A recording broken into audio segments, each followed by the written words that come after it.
സഭയിൽ നിന്നുള്ള ഒരു പ്രതിനിധി എന്ന നിലയ്ക്ക് ബിജു തോമസിലേക്ക് ആദ്യം പോകുന്നു.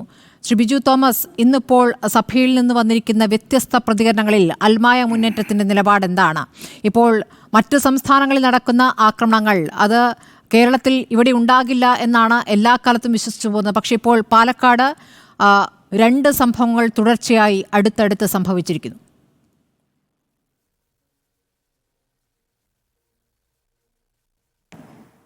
ഇവിടെ അൽമായ മുന്നേറ്റത്തിൻ്റെ ഒരു നിലപാട് എന്നതിനേക്കാൾ ഉപരി ക്രൈസ്തവരുടെ നിലപാട് എന്താണ് എന്ന് ആണ് നമ്മൾ വിചിന്തനം ചെയ്യേണ്ടതും പറയേണ്ടതും. ഒരു ക്രൈസ്തവരെ സംബന്ധിച്ചിടത്തോളം മതസൗഹാർദ്ദത്തിന് എക്കാലവും പ്രാധാന്യം കൊടുത്തിട്ടുള്ള ഒരു നിലപാടാണ് ക്രൈസ്തവരിവിടെ സ്വീകരിച്ചിട്ടുള്ളത്. അത് കേരളത്തിലും ഭാരതത്തിലും എമ്പാടും നമ്മൾ സ്വീകരിച്ചിരിക്കുന്നത് അങ്ങനെയാണ്. എല്ലാ മതങ്ങളോടും ഒരു വിശാലമായ ഒരു കാഴ്ചപ്പാടും എല്ലാ മതങ്ങളെയും ആദരിക്കുക. കത്തോലിക്ക സഭയുടെ ഒരു ഔദ്യോഗികമായ പ്രബോധനം തന്നെ എല്ലാ മതങ്ങളെയും ആദരിക്കുക എന്നുള്ളതാണ്. എല്ലാ മതങ്ങളോടും തുറവിയോട് കാണുക എന്നുള്ളതാണ്. അപ്പോൾ ഇത് ഭാരതത്തിൻ്റെ ഒരു പ്രത്യേകതയാണ്.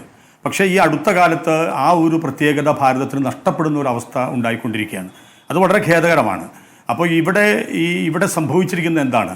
കേരളത്തിൽ മതസൗഹാർദ്ദത്തിന് പേര് കേട്ട കേരളത്തിൽ പോലും ക്രൈസ്തവരുടെ ക്രിസ്മസ് ആഘോഷങ്ങളിൽ ക്രൈസ്തവർ ആക്രമിക്കപ്പെടുന്ന ഒരു അവസ്ഥ കേരളത്തിലുണ്ടാകുന്നു.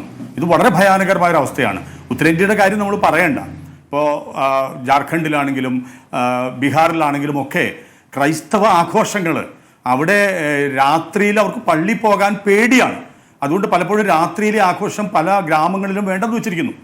അത്രയ്ക്കും ഭയാനകരമായ ഒരു അന്തരീക്ഷത്തിലൂടെ ഇവിടുത്തെ ക്രൈസ്തവ ന്യൂനപക്ഷം പോയിക്കൊണ്ടിരിക്കുന്ന ഒരു സാഹചര്യത്തിൽ അതിന് സകലവിധ ഒത്താശയും ഇവിടുത്തെ ഗവൺമെൻറ്റും ഭരണകൂടവും കൊടുക്കുന്ന ഒരു സാഹചര്യത്തിൽ ഈ ഒരു സാഹചര്യത്തിലാണ് CBSEയുടെ ക്രിസ്മസ് ആഘോഷത്തിൽ പ്രധാനമന്ത്രി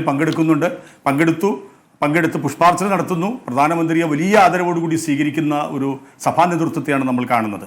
CBSEയുടെ പ്രസിഡന്റ് പറഞ്ഞത് ഞങ്ങൾ BJP നേതാവിനെ അല്ല വിളിച്ചത്, പ്രധാനമന്ത്രിയാണ് വിളിച്ചത് എന്നുള്ളതാണ്. ശരിയാണ്, പ്രധാനമന്ത്രി തന്നെയാണ് വിളിച്ചത്. പക്ഷേ ഇവിടെ ചില നിലപാടുകൾ നമ്മൾ പറയേണ്ടതില്ലേ? ചില നിലപാടുകൾ നമ്മൾ പ്രധാനമന്ത്രിയോട് പറയേണ്ട സമയത്ത് പറയേണ്ടതുപോലെ പറയാൻ എന്തുകൊണ്ട് സഭാ നേതൃത്വം മടിക്കുന്നു? അതിലാണ് നമുക്ക് എല്ലാവർക്കും കുറേ സംശയങ്ങൾ ഉണ്ടാകുന്നത്. അപ്പോൾ ഇവിടെ ശരിക്കും പറഞ്ഞാൽ BJPയുടെ ഭരണകൂടം സഭാ നേതൃത്വത്തോട് അടുക്കുന്നു എന്നതിനേക്കാൾ ഉപരി സഭാ നേതൃത്വം ഈ BJPയോട് അടുക്കുന്നു. രാജ്യത്താകെ തന്നെ 2% മാത്രം വരുന്ന ക്രിസ്ത്യൻ ന്യൂനപക്ഷത്തിനെതിരെ നടന്നിരിക്കുന്ന ആക്രമണങ്ങളുടെ കണക്കുകളൊക്കെ പുറത്തു വന്നിട്ടുണ്ടല്ലോ. ഈ വർഷം മാത്രം നടന്നിരിക്കുന്നത് 743 ആക്രമണങ്ങളാണ്. ഈ വർഷം മാത്രമുള്ള കണക്കാണ് ഞാൻ പറയുന്നത്. അത് 2014 മുതൽ നോക്കുകയാണെങ്കിൽ കണക്കുകൾ പടിപടിയായി ഉയരുന്ന കണക്കാണ് കാണുന്നത്. അപ്പോഴാണ് ഇവിടെ ഒറ്റപ്പെട്ട സംഭവമല്ലേ കേരളത്തിലേത്? ഇന്ന് നടന്നത് ശരി, ഒരു ദിവസം നടക്കുന്നു, തൊട്ടു പിന്നാലെ അടുത്ത ദിവസം നടക്കുന്നു. ഇങ്ങനെ ഒറ്റപ്പെട്ട സംഭവങ്ങൾ ആവർത്തിച്ചാണ് ഇതിൻ്റെ എണ്ണം പെരുകുന്നത്. അപ്പോൾ അതിനെ മൃദു സമീപനത്തോടുകൂടി അല്ലെങ്കിൽ എന്താ ആശങ്കയാണോ, ഭയമാണോ, വിധേയത്വമാണോ മനസ്സിലാകുന്നില്ല. എന്താണ് യഥാർത്ഥത്തിൽ സഭയുടെ പ്രതിനിധികളിൽ നിന്ന് വരുന്ന പ്രതികരണങ്ങൾ? ഒരൊറ്റ പ്രതികരണം മാത്രമാണ് ഇവിടെ ആശങ്കയുടെ പ്രതികരണമായി വന്നിട്ടുള്ളത്.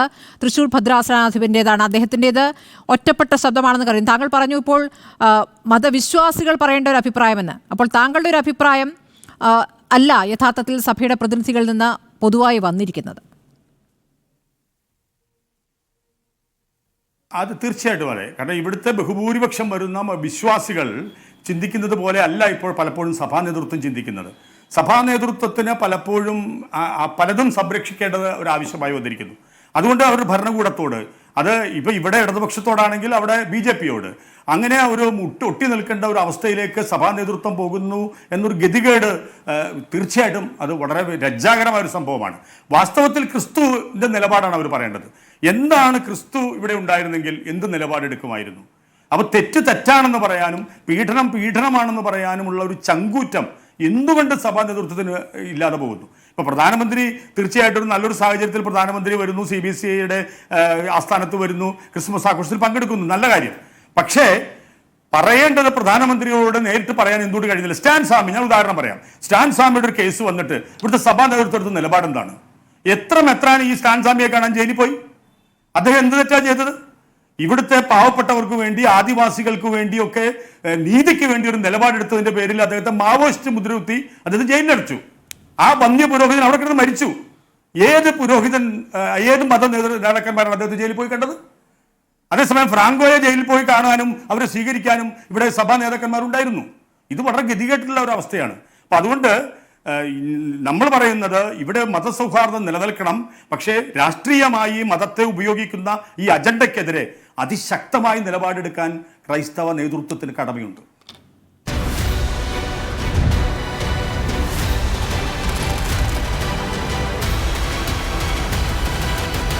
ഡിബേറ്റ് വിത്ത് സ്മൃതി പരുത്തിക്കാട്.